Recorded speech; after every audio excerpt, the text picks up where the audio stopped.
నమో నారాయణాయ. ఓం నమశివాయ. శ్రీమాత్రే నమః. ధూపం, దీపం ఈ రెండిటికి వాస్తుశాస్త్రం ఎక్కువ విలువనిచ్చింది.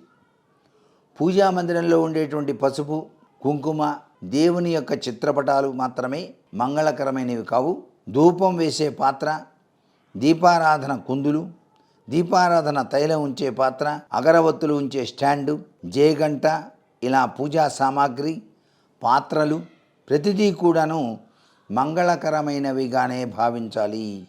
హారతి సమయంలో జేగంటను మ్రోగించడం ఆచారంగా వస్తున్నది. ఇది దేవాలయాలకు మాత్రమే పరిమితమైన సంగతి కాదు.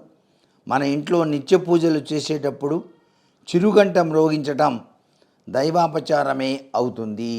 చిరుగంట కాస్త మోత వచ్చేదిగా ఉండాలండి గంట మోగించేటప్పుడు ఇంట్లో. ఇలాంటి ఘంటానాదం వినాయకుడికి అత్యంత ప్రీతికరమైంది. ధూపానికి సాంబ్రాణి, గుగ్గిలం, హారతికి పచ్చకర్పూరం, సుగంధ పరిమళభరితమైన అగరవత్తులు, జేగంట, పంచపాత్ర, ఉద్ధరిణి ఇవన్నీ కూడా పూజా మందిరంలో తప్పక ఉండవలసినటువంటి మంగళకరమైన వస్తువులుగా గుర్తిరగండి.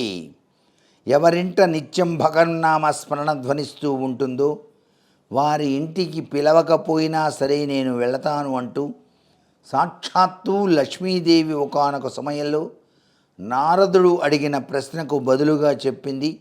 అందుకనే ప్రతివారు కూడా తమ ఇలవేల్పును నిత్యం పూజించాలి.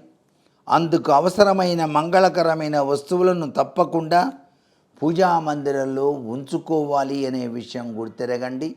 మన ఇంట్లో మంగళకరమైన వస్తువులు ఇవన్నీ కూడా గుర్తుపెట్టుకోండి. సర్వే జనా సుఖినో భవంతు.